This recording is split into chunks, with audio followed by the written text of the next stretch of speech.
Welcome to career maker agriculture academy में आप सभी का स्वागत है। मैं इनके मौर्य एक बार पुनः आपको पपीता की फसल के बारे में बताएंगे। तो आइए, क्या होता है, बहुत पूछा जाता है इसका कॉमन नेम क्या है। पपाया। पपाया मीन्स क्या होता है, पपीता। और इसका वनस्पतिक नाम क्या होता है, बोटेनिकल नेम क्या होता है, कैरिका पपाया। क्या होता है मेरे भैया, कैरिका पपाया। फैमिली क्या है मेरे भाई, कैरिकेसी।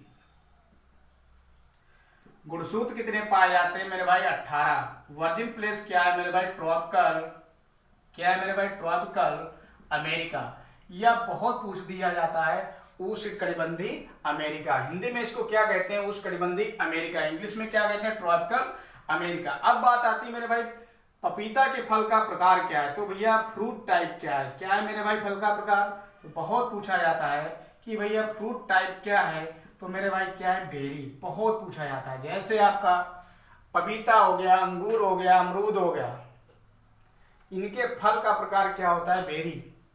टमाटर हो गया, मिर्च हो गया, बैंगन हो गया, पपीता हो गया, क्या फल का प्रकार है, बेरी। या इसको हिंदी में कहते हैं भरी। क्या कहते हैं मेरे भाई, भरी। बहुत, लेकिन हिंदी वाला पोर्शन बहुत कम आता है, तो आपका बेरी इंपॉर्टेंट है। इसके बाद आता है मेरे भाई, इसमें खाने वाला भाग क्या है, तो इडिबल पोर्शन। क्या बोलते हैं मेरे भाई, इडिबल पोर्शन या खाने वाला भाग।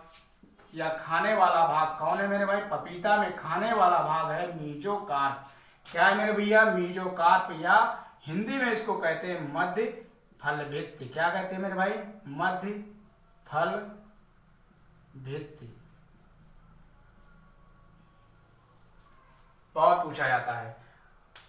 तो मैंने आपको बताया भी, कॉमन नेम क्या है पपाया, बोटेनिकल नेम क्या है कैरिका पपाया, फैमिली क्या है कैरिकेसी फैमिली, और गुणसूत्र कितने पाए थे, 18। वर्जिन प्लेस क्या है, ट्रॉपिकल अमेरिका या उष्णकटिबंधीय अमेरिका। फल का प्रकार क्या है, भरी या बेरी। और इसमें जो खाने वाला भाग है वो है मध्य फलभित। नेक्स्ट आपका आता है मेरे भाई, पपीते की क्या उपयोगिता रहती है। तो भैया उपयोगिता यही रहती है कि भैया इसमें अगर देखा जाए, पपीते का जो महत्व क्या है, इंपॉर्टेंस क्या है। एक तो कच्चे पपीते से इसकी सब्जी भी बनाई जाती है, अचार भी बनाया जाता है, टूटी फ्रूटी भी बनाई जाती है। इसके अलावा जैम भी बनाया जाता है। अब बात ये आती है कि इसके अलावा आम के बाद पके पपीता में विटामिन ए की भी मात्रा बहुत ज्यादा पाई जाती है। इसके अलावा इसमें ABC नामक विटामिन भी पाए जाते हैं। तो आइए देखते हैं भैया, ये इसका था महत्व। नेक्स्ट आपका आता है, सबसे पहले हम देखते हैं वर्तमान में इसके उत्पादन में विश्व में प्रथम स्थान किसका है। तो पहले देखते हैं विश्व में वर्तमान में पपीता के उत्पादन में प्रथम स्थान किसका है मेरे भाई। तो नंबर 1 इंडिया का, नंबर 2 ब्राजील का। बहुत पूछा जाता है मेरे भाई कि विश्व में वर्तमान में पपीता के उत्पादन में प्रथम स्थान किसका है, इंडिया का या भारत का, ब्राजील का दूसरा स्थान है। इसके बाद आता है कि भैया भारत में वर्तमान में पपीता के उत्पादन में प्रथम स्थान किस राज्य का है। तो बहुत पूछा जाता है, प्रथम भारत में वर्तमान में पपीता के उत्पादन में प्रथम राज्य कौन है। तो प्रथम राज्य जो है वो कौन है मेरे भाई, आंध्र प्रदेश। दूसरा स्थान है असम, तीसरा स्थान है उड़ीसा। लेकिन आपको इंपॉर्टेंट कितना है मेरे भाई, 2 ही इंपॉर्टेंट है आपके लिए, आंध्र प्रदेश और असम। नेक्स्ट आपका आता है मेरे भाई, एक बार मैंने आपको बताया भारत में पपीता के उत्पादन में प्रथम स्थान किसका है, आंध्र प्रदेश का। दूसरा स्थान किसका है, असम का। तीसरा स्थान किसका है, उड़ीसा का। और ये आपका वर्तमान का डाटा है मेरे भाई। ये आज आपकी 5 तारीख है, 5 मई 2020 तब का ये डाटा है आपका। तो हर ये तिमाही डाटा चेंज होता रहता है, तो इस बात का विशेष ध्यान देना। नेक्स्ट बात अब ये आती है पपीता में कि भाई पपीता में कौन सा एंजाइम पाया जाता है। तो आप लोग देख रहे हैं कि भाई पपीता में कौन सा एंजाइम पाया जाता है। तो भैया लिख लीजिए, पपीता में पपेन नामक एंजाइम पाया जाता है। अब ये पपेन किस अवस्था से निकाला जाता है, तो भैया आप देखते हैं भैया। तो सबसे पहले हम क्वेश्चन लिखेंगे, पपीता में पपेन नामक एंजाइम पाया जाता है। बहुत पूछा जाता है भैया, पपेन संबंधित है किससे? पपीता से। अब भैया पपीता से जब पपेन की बात आ गई तो सबसे पहले आप देखिए कि पपेन में क्या होता है। भैया पपेन में 72.2% पेप्सिन नामक प्रोटीन पाई जाती है। क्या पाई जाती है मेरे भाई? पेप्सिन नामक प्रोटीन पाई जाता है। अगर आपसे पूछ दिया जाए पपेन में 72.2% पेप्सिन प्रोटीन पाई जाती है, तो बहुत क्वेश्चन उठता है मेरे भाई कि पेप्सिन प्रोटीन किसमें पाई जाती है? पपेन में कितने परसेंट पाई जाती है? 72.2%। नेक्स्ट अब बात ये आती है कि भाई पपेन किस अवस्था से निकाला जाता है। तो ये आपके देखो पपीते की फसल बनी हुई है, कुछ तो आपके पके हुए पपीते आपको नजर आ रहे होंगे, कुछ आपके क्या है पूर्ण विकसित फल है। और पूर्ण विकसित फलों में हम क्या करते हैं, स्टील की चाकू होती है। किसकी चाकू होती है? स्टील की चाकू होती है। उसमें 2-4 ऐसे अखुए निकले होते हैं, उनसे हम लोग क्या करते हैं, स्टेनलेस चाकू से इस पे चीरा देते हैं। जैसे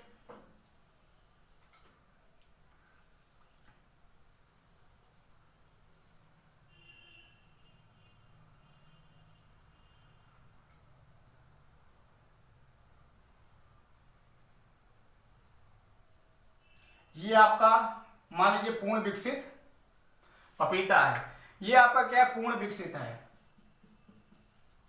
क्या है मेरे भैया? पूर्ण विकसित है। हालांकि वो आपका चित्र में बना हुआ है, ये क्या पूर्ण विकसित पपीता है। अब हम क्या करें, किस समय? सुबह के टाइम भैया, मॉर्निंग टाइम या सुबह के समय हम इसमें चीरा लगाएंगे। और जैसे ही इसमें हम किस चाकू से स्टेनलेस से ऐसे चीरा देंगे हल्के।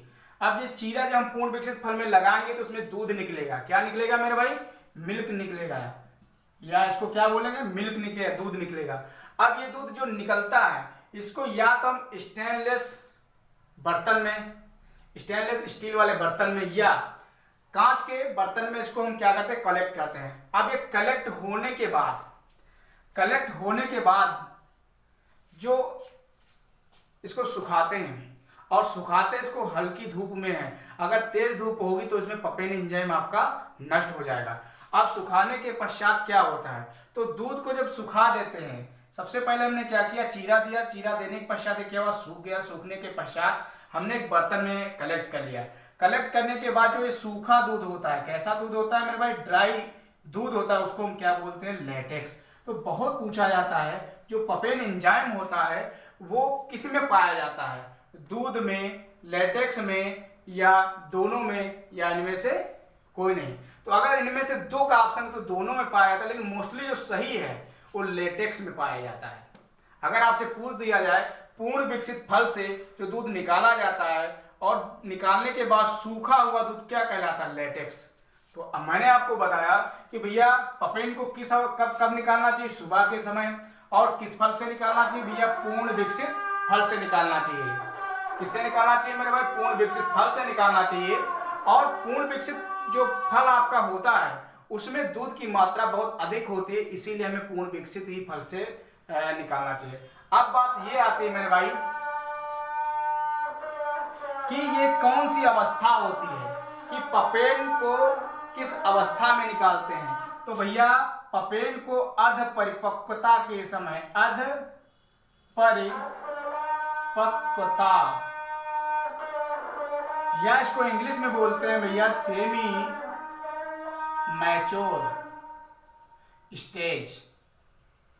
भैया मैंने आपको बताया पपेन को अर्ध परिपक्वता के समय या सेमी मैच्योर स्टेज पे निकालते हैं, क्योंकि इस अवस्था में क्या होता है? दूध की मात्रा ज्यादा होती है, और दूध की मात्रा ज्यादा होने के कारण बहुत अधिक मात्रा में हमें पपेन प्राप्त होता है। अब पपेन का यूज किस में करते हैं? तो भैया पपेन का यूज हम दवाइयों के बनाने में करते हैं। जैसे हमारी पेट से संबंधित बीमारियां जो होती है, जैसे बवासीर हो गया, रिंगवर्म हो गया, जितने मोस्टली ये आपका पेट से संबंधित जितनी भी बीमारियां होती है उनकी औषधियों में बनाने में होता है। इसके अलावा रिंगवर्म हो गया, बवासीर हो गया, इसमें इसका प्रयोग बहुतायता होता है। तो आइए भैया इससे क्या क्वेश्चन उठता है जल्दी से हम देखते हैं। सबसे पहले क्या क्वेश्चन उठता है मेरे भाई, देखिए हमने आपको बताया कि भैया पपीता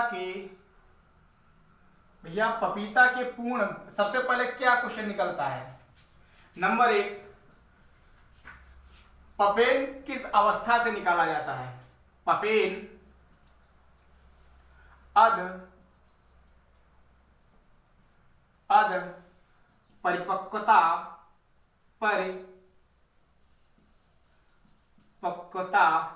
अवस्था या सेमी मैच्योर स्टेज पर निकाला जाता है। अगर आपसे क्वेश्चन पूछ दिया जाए पपेन को किस अवस्था में निकालते हैं भैया, अर्ध परिपक्वता के समय। दूसरा क्वेश्चन,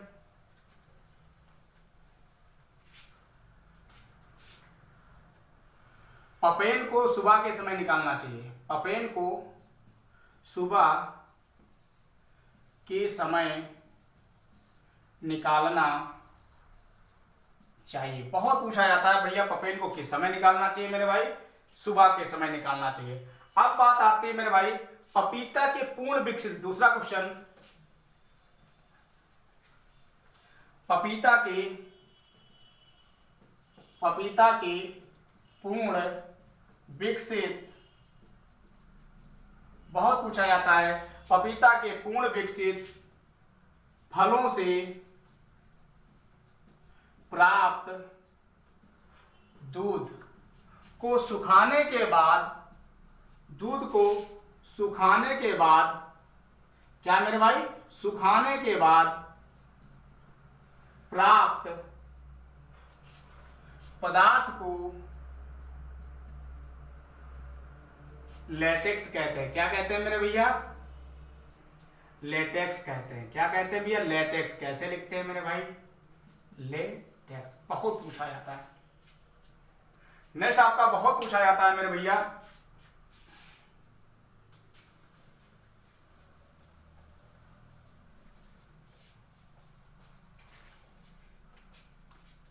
कि पपीता में कौन से विटामिन पाए जाते हैं। तो देखते हैं भैया कंपोजिशन ऑफ पपीता में क्या होता है। पपीता में विटामिन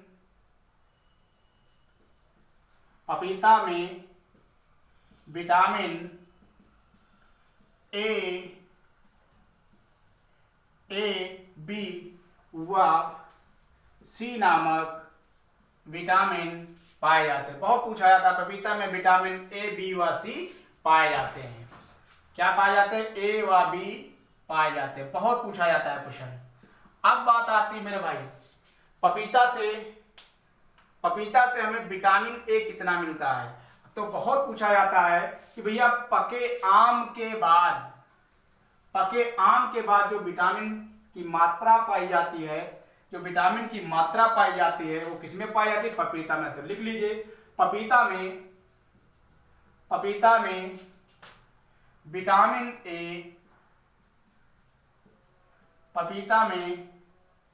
विटामिन ए, 2020 आयु प्रति 100 ग्राम, पपीता में विटामिन ए 2020 आयु प्रति 100 ग्राम पाई जाती है। तो यही पूछा जाता है कि पपीता में विटामिन ए कितनी पाई जाती है मेरे भाई, 2020 आयु। अब आयु का फुल फॉर्म क्या होता है मेरे भाई, आईयू का। तो आईयू का बहुत पूछा जाता है। आईयू का फुल फॉर्म क्या होता है मेरे भैया, तो इंटरनेशनल यूनिट। बहुत इंपॉर्टेंट भैया, लिख लीजिए।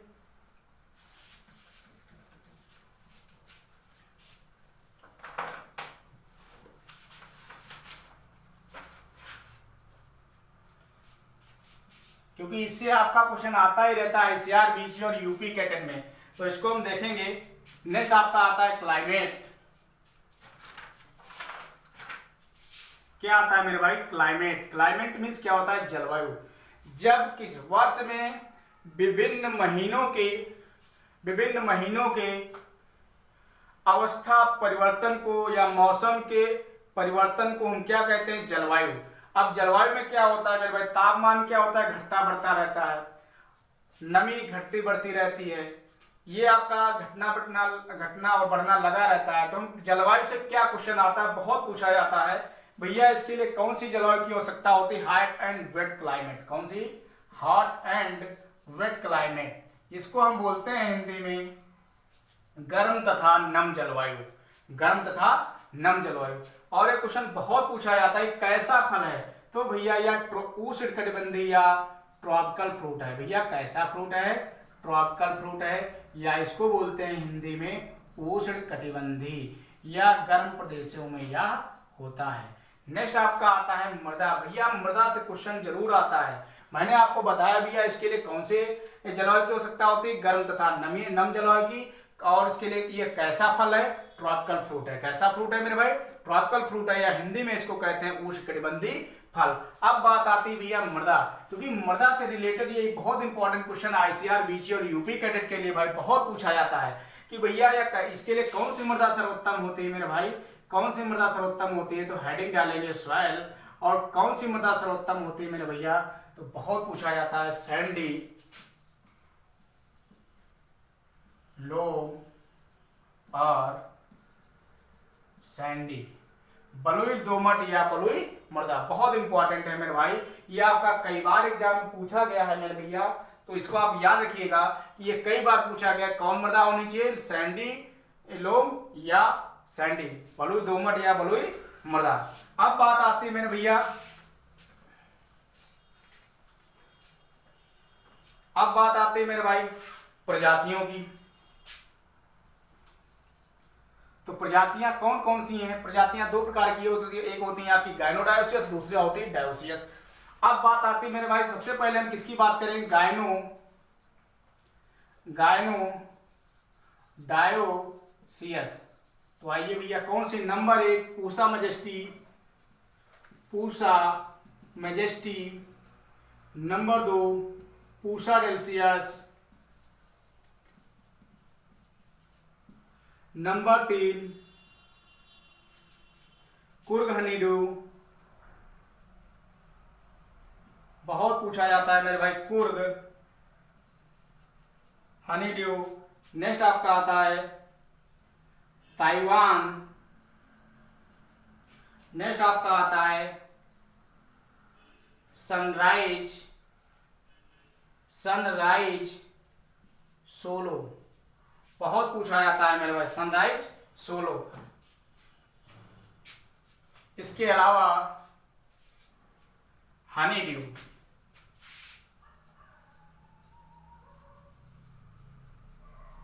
ये आपकी प्रजातियां हैं पपीता की जो बहुत पूछी जाती है मेरे भैया। अब इसकी खासियत क्या है मेरे भाई? पूसा मैजेस्टी जो है इससे पपेन उत्पादित होता है। ये आपकी गायनोडायोसियस की एक ऐसी प्रजाति है, गायनोडायोसियस की एक ऐसी प्रजाति है जिसमें पपेन की मात्रा सर्वाधिक होती है। कौन सी प्रजाति है मेरे भाई? गायनोडायोसियस प्रजाति। इस बात का विशेष ध्यान दीजिए। किसके लिए? गायनोडायोसियस ऐसी कौन सी प्रजाति है जिसमें पपेन की मात्रा पाई जाती है। नेक्स्ट आपका आता है कुर्ग हनीड्यू। भैया देखो ये क्या मेरे भाई? जहां पे हमें मधुमक्खी पालन करना होता है, कहां पे? जहां पे मधुमक्खी पालन करना होता है वहां पे हमें ये प्रजाति उगाई जाती है, क्योंकि इसमें इसके फूलों में पराग की मात्रा बहुत अधिक पाई जाती है। तो बहुत पूछा जाता है कि मधुमक्खी जहां हम पालते हैं, जहां पे मधुमक्खी हम पालते हैं वहां पे कौन सी पपीता की प्रजाति लगाना चाहिए? कुर्ग हनीड्यू। अब बात आती है मेरे भैया ताइवान। किसकी बात आती है मेरे भैया? ताइवान की। भैया बहुत पूछा जाता है कि पपीता की ऐसी कौन सी प्रजाति है जिसका गूदा लाल होता है? क्या होता है मेरे भाई? ताइवान एक ऐसी प्रजाति है जिसका गूदा लाल होता है, ब्लड कलर होता है पल्प इसका। क्या होता है मेरे भाई? ब्लड कलर पल्प होता है। पल्प मीन्स क्या होता है? गूदा। बहुत पूछा जाता है। अब बात आती है मेरे भाई सनराइज सोलो की। सनराइज सोलो भी आपकी एक ऐसी प्रजाति है जिसकी बहुत खासियत है। ये सनराइज सोलो किसी भी प्रकार का मेल प्लांट को प्रोड्यूस नहीं करती है। क्या ये भैया ऐसी प्रजाति है जो किसी भी प्रकार का मेल प्लांट को प्रोड्यूस नहीं करती, या किसी भी प्रकार के इसके उगाने के लिए किसी भी प्रकार के नर पौधे की आवश्यकता नहीं होती। बहुत पूछा जाता है ऐसा कौन सा पौधा है जो मेल प्लांट को प्रोड्यूस नहीं करता है, तो कौन है मेरे भाई प्रजाति? Sunrise solo. ये आपकी प्रजातियां थी। एक और आपकी आती है जो वाशिंगटन है। कौन है मेरे भैया? वाशिंगटन। वाशिंगटन आपकी एक ऐसी प्रजाति है जो पपीता की भी है और सेब की भी है। तो ये एक बार पूछी गई है 2015 में, तो इसको आप याद कीजिएगा। तो पूछी गई है मेरे भाई, इसीलिए इंपॉर्टेंट है। अब नेक्स्ट आपका आता है डायोसियस प्रजातियां। कौन सी प्रजातियां आती है मेरे भाई? डायोसियस। डायोसियस का मतलब तो जान ही गए होंगे क्या होता है? एकलिंगा सराई। अब एकलिंगा सराई का मतलब क्या होता है? एकलिंगा सराई तो सभी लोग जानते हैं भैया, डायोसियस। अब बात आती कौन सी प्रजातियां होती है? नंबर 1 पूसा नन्हा, पूसा डॉर्फ। क्या होता है मेरे भाई? पूसा नन्हा, पूसा डॉर्फ। नेक्स्ट आपका बहुत पूछा जाता है मेरे भाई पूसा जाइंट। मेरे भाई पूसा जाइंट आपकी बरसीम की भी है, नेपियर ग्रास की भी है और पपीता की भी है।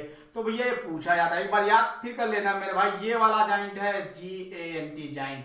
भैया मैंने आपको बताया पूसा जाइंट आपकी नेपियर ग्रास की भी प्रजाति है, पूसा जाइंट आपकी पपीता की भी प्रजाति है। बहुत पूछा जाता है भाई, इंपॉर्टेंट ये फसल है, ये इसको याद कीजिए। नेक्स्ट आपका क्या आता है मेरे भाई? CO1, CO2, CO5 और CO6। भैया इंपॉर्टेंट ये है, बहुत इंपॉर्टेंट है मेरे भाई। अब हम आ गए भैया ये CO5 और CO6 को मैंने क्यों वो किया। सबसे पहले ये इसकी खासियत क्या है पूसा नन्हा की? भैया ये आपकी बौनी प्रजाति है। कैसी प्रजाति है मेरे भाई?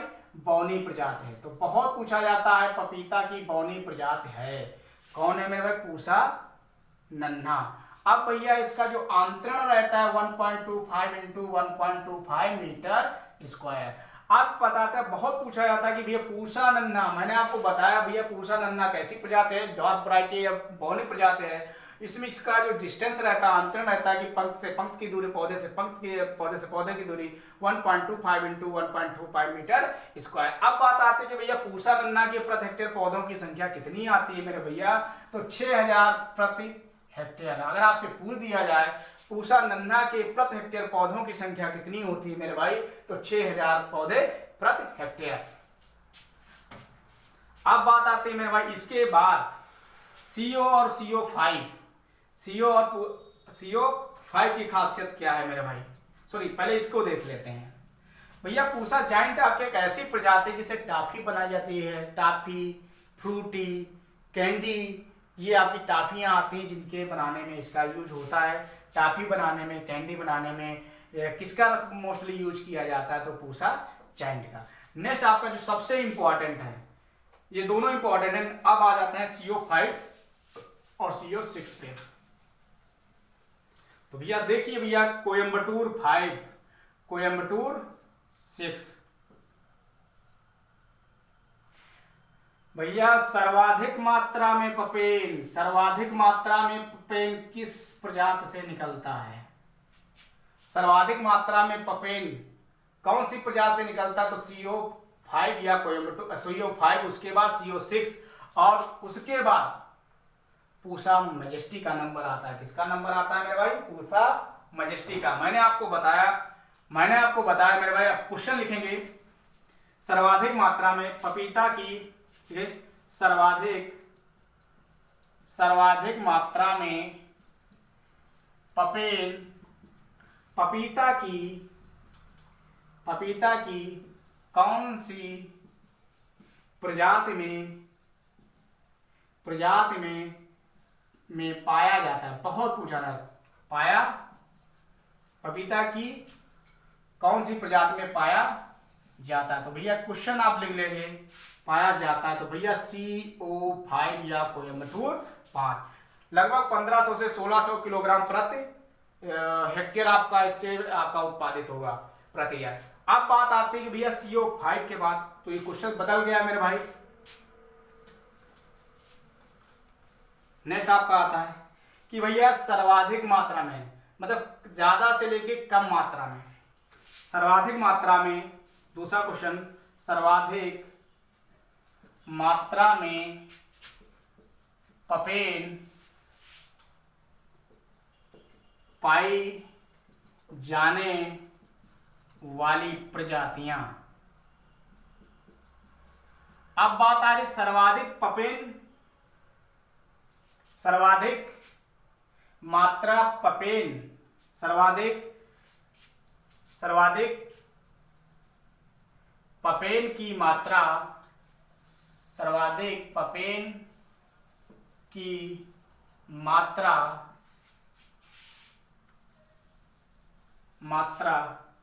किन प्रजातियों में पाई जाती है। अब बात आती है किसमें पाई जाती है, तो सबसे ज्यादा किसमें पाई जाती है, CO5 में, उसके बाद किसमें पाई जाती है, CO6 में, उसके बाद किसमें पाई जाती है मेरे भाई, तो पूसा मैजेस्टी में। किसमें पाई जाती है मेरे भाई, पूसा मैजेस्टी। बहुत पूछा जाता है भैया ये क्वेश्चन आपका कि सर्वाधिक मात्रा में पपेन CO5 में, उसके बाद CO6 में, उसके बाद पूसा मैजेस्टी में। नेक्स्ट आपका, अब जैसे ही आपकी प्रजातियां आएंगी मेरे भाई, अब प्रजातियों की बात हुई, अब आ जाइए भैया बीज दर। तो भैया बीज दर क्या होगी मेरे भाई, तो सबसे पहले हम क्या लिखेंगे मेरे भाई, गायनो डायोसियस। बहुत पूछा जाता है भैया, क्या पूछा जाता है, गायनो डायोसियस की बीज दर क्या है मेरे भाई, तो क्या है मेरे भैया, एक बार फिर देखेंगे, 250 से 300 ग्राम पर हेक्टेयर। नेक्स्ट आपका आता है डायोसियस, बहुत पूछा जाता है मेरे भैया, डायोसियस प्रजातियों की बीज दर क्या है मेरे भाई, तो डायोसियस प्रजातियों की जो बीज दर है मेरे भैया 400 से 500 ग्राम प्रति हेक्टेयर। नेक्स्ट बात आती है मेरे भैया हाइब्रिड। आजकल हाइब्रिड का जमाना है मेरे भाई, क्योंकि किसान को क्या चाहिए, प्रति हेक्टेयर उत्पादन चाहिए। तो उत्पादन कैसे मिलेगा भाई, उन्नत किस्में होंगी, खाद उर्वरक होगा, और जब साइंटिफिक खेती करेगा तभी उसको क्या मिलेगा, उत्पादन ज्यादा मिलेगा। तो मेरे भाई अब बात आती है हाइब्रिड की, किसकी मेरे भैया, हाइब्रिड। हाइब्रिड के जमाने में आप सभी लोग जानते हो, सब लोग आज हाइब्रिड खा रहे हो मेरे भाई, कितना पड़ता है भैया, 100 से 150 ग्राम प्रति हेक्टेयर, 100 से 150 ग्राम प्रति हेक्टेयर। ये बीज दर बहुत पूछी जाती है मेरे भाई, इसको आप लिख लीजिए। नेक्स्ट आप बात आती है मेरे भाई कि भैया आपने क्या किया, बीज का चुनाव कर लिया, बीज के चुनाव के बाद अब बात ये आ गई कि मेरे भैया इसका आंतरण क्या रखेंगे भाई, क्योंकि आंतरण भैया देखो, फसल का अगर आप वैज्ञानिक खेती कर रहे हो मेरे भाई, तो भैया आंतरण या डिस्टेंस का विशेष ध्यान देते हैं। विशेष ध्यान इसलिए देते हैं मेरे भाई क्योंकि आपको उत्पादन प्रति हेक्टेयर ज्यादा मिले। तो भैया देख लीजिए भैया डिस्टेंस क्या होती है मेरे भाई, क्या होती है मेरे भैया डिस्टेंस या आंतरण, हिंदी में क्या कहते हैं मेरे भाई, आंतरण। भैया क्या होता है, तो सबसे पहले जो नॉर्मल आपका बोया जाता है मेरे भाई, जिसको हम क्या बोलते हैं मेरे भाई, बहुत पूछा जाता है, डिस्टेंस क्या होता है मेरे भाई, 1.8 इंटू 1.8 मीटर स्क्वायर। कभी कभार ये आता है, लेकिन पॉइंटों में आपका लगभग में क्वेश्चन नहीं आता। अगर आ भी जाए तो 1.8 इंटू 1 या 2 इंटू 2 मीटर स्क्वायर, ये आपका एक होता है। दूसरा आप क्या होता है, अगर आपकी बौनी प्रजाति है मेरे भाई, जैसे पूसा नन्हा, कौन सी प्रजाति है मेरे भाई, पूसा नन्हा प्रजाति है, तो पूसा नन्हा प्रजाति के लिए क्या अंतरण रहेगा मेरे भाई, 1.25 इंटू 1.25 मीटर स्क्वायर। बहुत इंपॉर्टेंट क्वेश्चन है मेरे भैया, पूसा नन्हा के लिए, यहाँ पे लिख भी लीजिए मेरे भैया, पूसा नन्हा प्रजाति के लिए क्या अंतरण होना चाहिए मेरे भाई, क्या अंतरण होना चाहिए मेरे भैया, तो 1.25 इंटू 1.25 मीटर स्क्वायर। बहुत पूछा जाता है मेरे भाई, अगर आपसे पूछ दिया जाए मेरे भाई कि भैया अंतरण क्या होता है पपीते का, 1.8 इंटू 1.8 मीटर स्क्वायर, या बौनी प्रजातियों के लिए 1.25 इंटू 1.25 मीटर स्क्वायर। अब इसके बाद आपका बहुत इंपॉर्टेंट मेरे भाई क्वेश्चन है कि भैया पपेन उत्पादन के लिए, क्या उत्पादन के लिए, पपेन उत्पादन के लिए अगर आपसे पूछ दिया जाए भाई पपेन उत्पादन के लिए आंतरण कितना होना चाहिए मेरे भाई, तो भैया 1.6 इंटू 1.6 मीटर स्क्वायर। बहुत पूछा जाता है भैया, ICR BHU यूपी कैट में एक बार नहीं बहुत बार पूछा गया मेरे भाई। नेक्स्ट आपका आता है मेरे भाई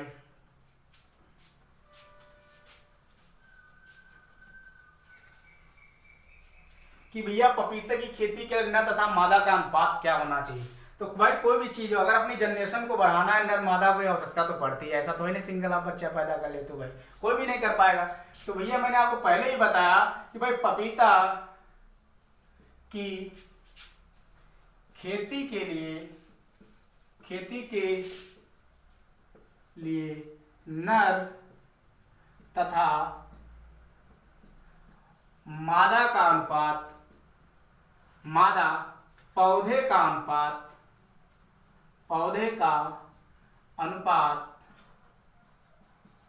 1:10 होना चाहिए।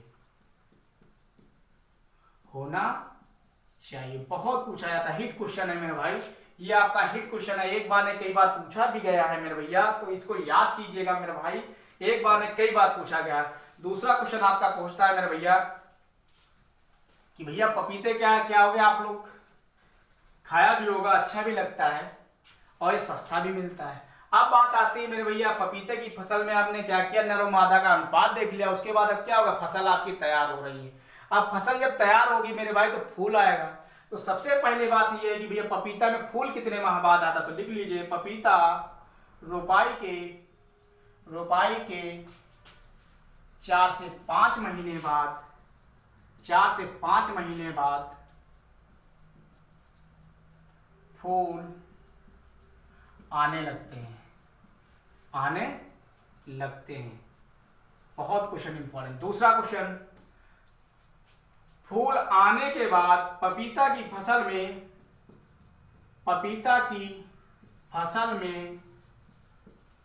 फूल आने के 10 से 15 माह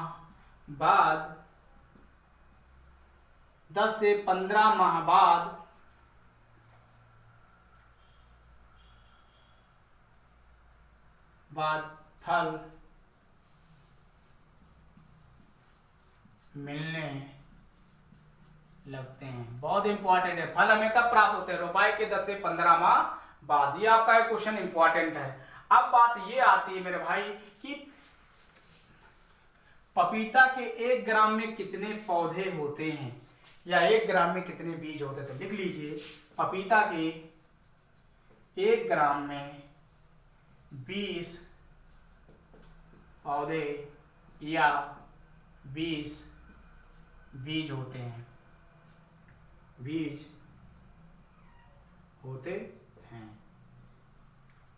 नेक्स्ट आपका क्वेश्चन बहुत पूछा जाता है, भैया पपीता किसका उदाहरण है, तो भैया पपीता पॉलीगैमस है। कैसा है मेरे भाई, पॉलीगैमस, मतलब नर मादा और नपुंसक तीनों प्रकार के पुष्प पाए जाते हैं, इसीलिए कहते हैं मेरे भाई पपीता उदाहरण है पॉलीगैमस का। भैया ये बहुत पूछा जाता है, कैसा है मेरे भैया, पॉलीगैमस का उदाहरण है मेरे भाई। बहुत पूछा जाता है पपीता किसका उदाहरण है, पॉलीगैमस या सर्वलिंगाश्रयी। किसका उदाहरण है मेरे भाई, सर्वलिंगाश्रयी हिंदी में कहते हैं। इसके अलावा बहुत क्वेश्चन पूछा जाता है कि भाई पपीता के एक फल से कितने फल प्राप्त होते हैं मेरे भाई, तो लिख लीजिए मेरे भाई पपीता के एक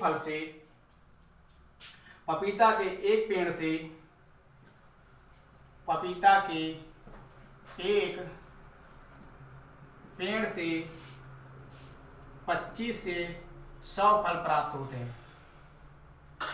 पपीता के एक पेड़ से लगभग 25 से 100 फल प्राप्त होते हैं। 100 फल प्राप्त होते हैं। बहुत इंपॉर्टेंट है मेरे भाई, बहुत इंपॉर्टेंट है। नेक्स्ट बात आती है कि भाई इनका वजन क्या होता है, तो पपीता के एक पेड़ से लगभग, ये क्वेश्चन पहला क्या था, पपीता के एक पेड़ से लगभग 25 से 100 फल प्राप्त होते हैं। दूसरा क्वेश्चन है मेरे भाई, पपीता के एक पेड़ से लगभग, बहुत पूछा जाता है कि 15 से 50 किलोग्राम फल प्राप्त होते हैं। कभी कभार पूछ दिया जाता है, लेकिन ये भी है पपीता के एक पेड़ से लगभग 15 से 50 किलोग्राम फल प्राप्त होता है। बहुत पूछा जाता है। अब बात आती है मेरे भाई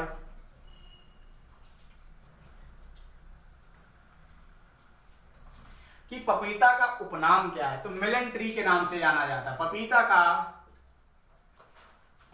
का उपनाम मेलन ट्री, क्या बोलते हैं इसको, मेलन ट्री के नाम से जाना जाता है। बहुत पूछा जाता है मेलन ट्री। नेक्स्ट बात है एक क्वेश्चन देखो मैंने छोड़ दिया है, जो आपका पपेन का उत्पादन करते हो, क्या उत्पादन करते हो, छूट गया है कि भाई जो पपेन का हमने उत्पादन किया उसको किस रसायन से उपचारित करते हैं। लिख लीजिए, पपीता में जो पपेन प्राप्त होता है उसको 0.5%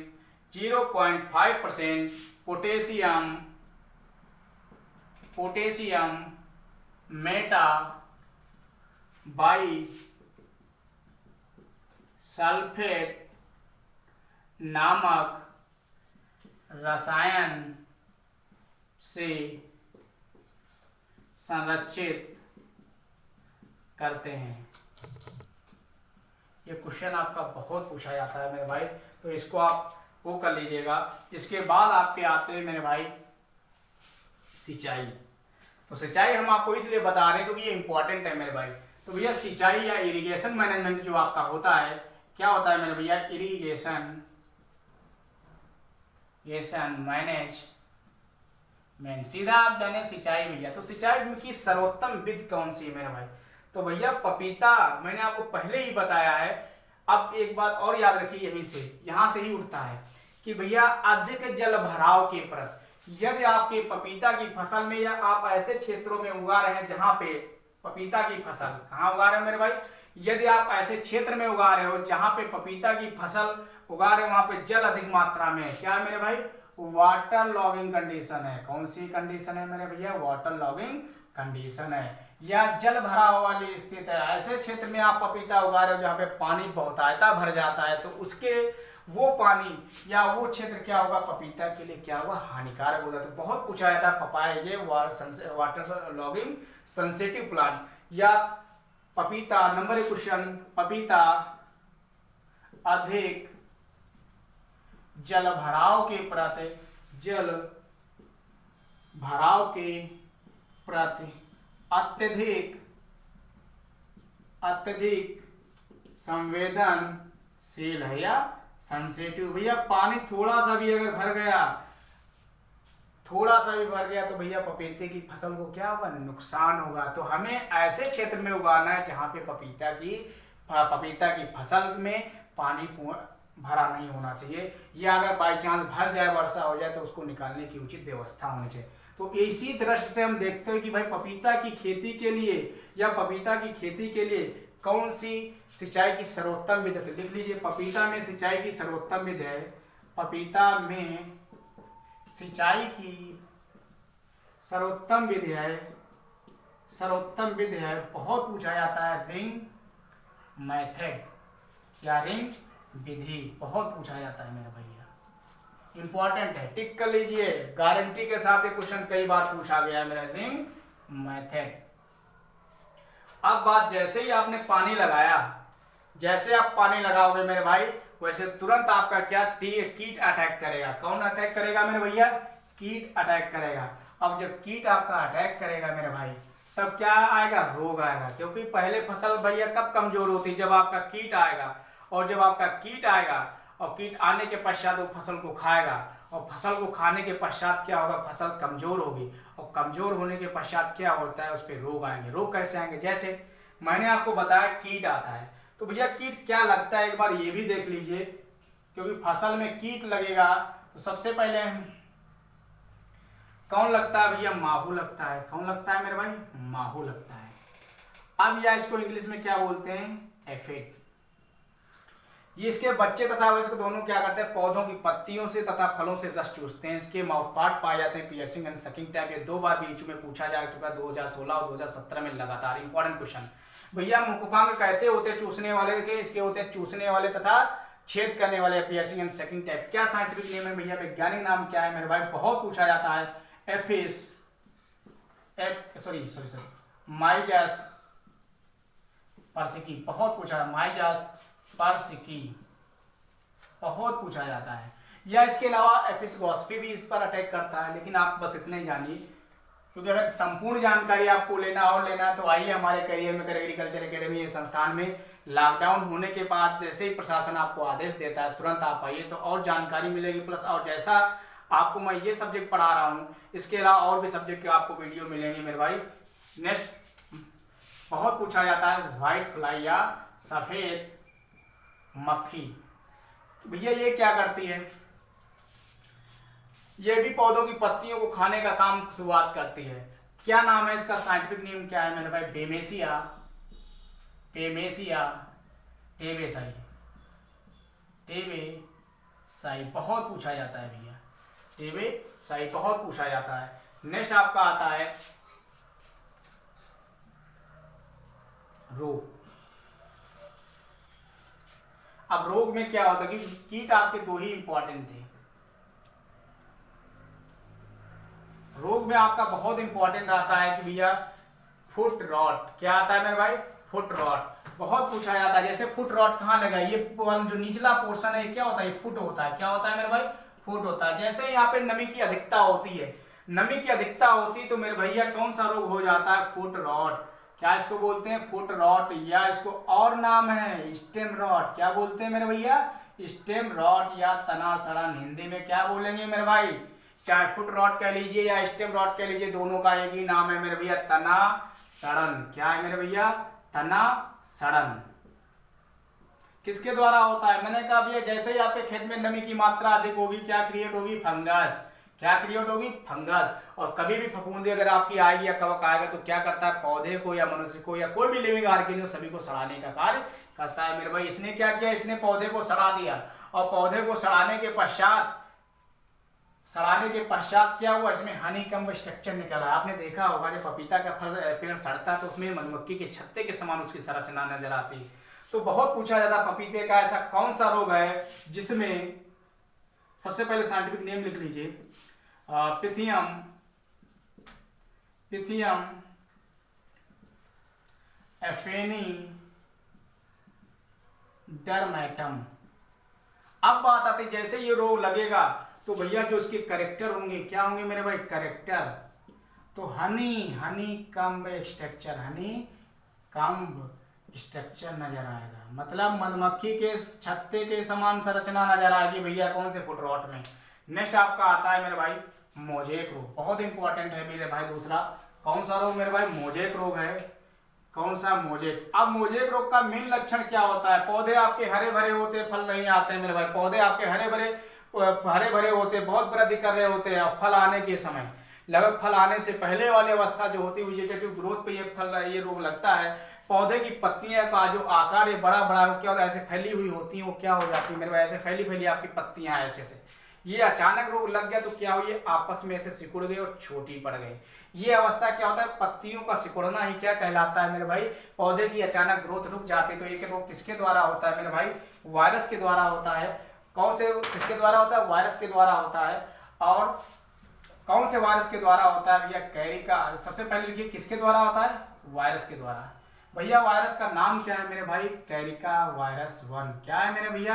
कैरिका वायरस 1। अब बात आती है मेरा बहुत इंपॉर्टेंट आपका ये क्वेश्चन है कि कैरिका वायरस 1 भैया मोजेक रोग किसके द्वारा हुआ? वायरस के द्वारा। क्या नाम है? Carica virus 1। अब ये एक पौधे से दूसरे पौधे पर किसके द्वारा जाता है भैया? माहू के द्वारा। भैया किसके द्वारा जाता है? माहू के द्वारा। और मैंने ऑलरेडी आपको क्या किया है मेरे भाई?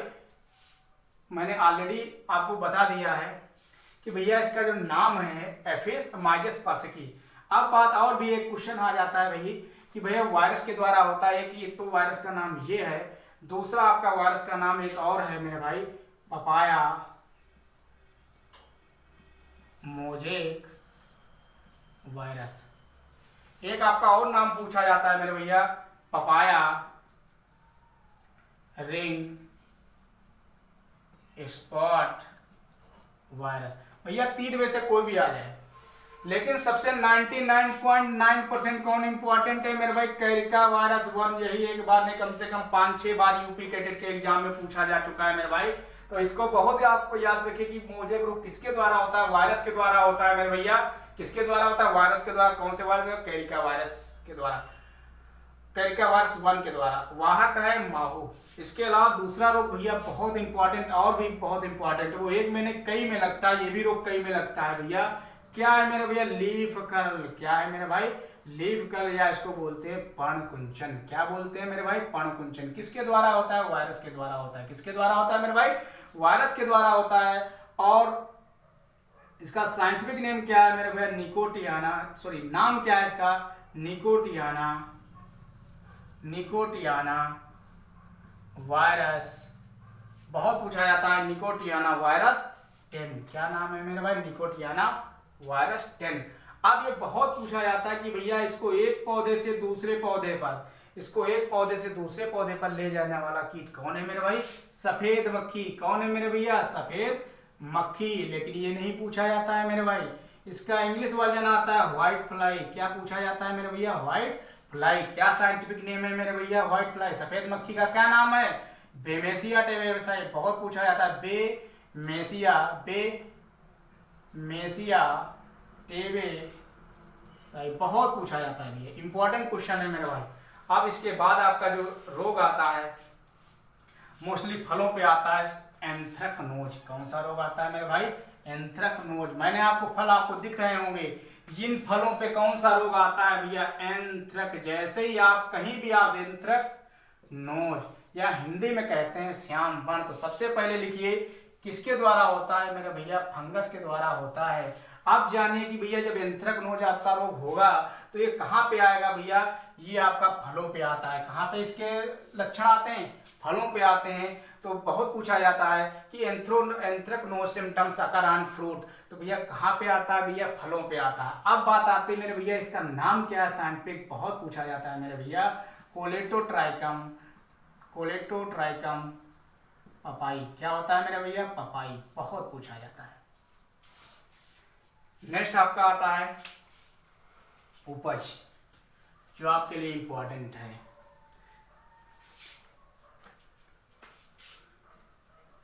भैया क्या है, 250 से 350 कुंटल, या किसी किसी किताबों में आपका दिया रहता है 300 से 400 कुंटल प्रति हेक्टेयर। ये आपका बहुत इंपॉर्टेंट पपीता की फसल है। इससे कई बार पूछा गया है क्वेश्चन, और ये भी पूछा जाता है कि भैया पपीते की फसल से आपका आता है उपज पूछी जाती है 250 से 350 कुंटल। यदि आपका है तो लगाइएगा। और पपीता आपकी पर परागित फसल है। लास्ट क्वेश्चन आपका कैसा है भैया, ये कैसी फसल है मेरे भाई, क्रॉस पॉलिनेटेड। कैसी फसल है, क्रॉस पॉलिनेटेड या पर परागित फसल। अब बात ये आती है मेरे भाई कि ये क्रॉस पॉलिनेटर से एक क्वेश्चन आपका आईसीआर बीजी और यूपी कैटेट में जरूर आता है। अब यहीं पे आपकी फसल आपकी समाप्त होती है। अब मैं आपसे यही कहूँगा, यदि आपको वीडियो पसंद आया हो तो इसको लाइक करो, शेयर करो, सब्सक्राइब करो। तो भाई लोग हमारे सब्सक्राइबर बहुत कम हैं, तो प्लीज़ ज़्यादा से ज़्यादा इसको शेयर करो। जो लोग 11वीं और 12वीं प्लस यूपी कैडेट आईसीआर और बीचू के करने वाले स्टूडेंट, उनको जरूर शेयर कीजिए। और यदि आपको ज़्यादा जानकारी लेना है तो आप हमारे यहाँ कैरियर मेकर एग्रीकल्चर एकेडमी में आइए। आपको और भी सब्जेक्ट के टीचर आपको बहुत स्पेशलिस्ट मिलेंगे। और इसमें से मैं इस बात की गारंटी लेता हूँ, जो अगर पपीता से क्वेश्चन आएगा, या मैंने जितने भी वीडियो मैंने बनाए हैं, चाहे आपका किसी भी सब्जेक्ट पे हो, अगर उस फसल से या उस वहाँ एरिया से क्वेश्चन आएगा तो 100% गारंटी के साथ क्वेश्चन पूछेंगे। और वही क्वेश्चन याद रखना जो मैंने आपको इस वीडियो में पढ़ाया ना हो। थैंक यू, धन्यवाद।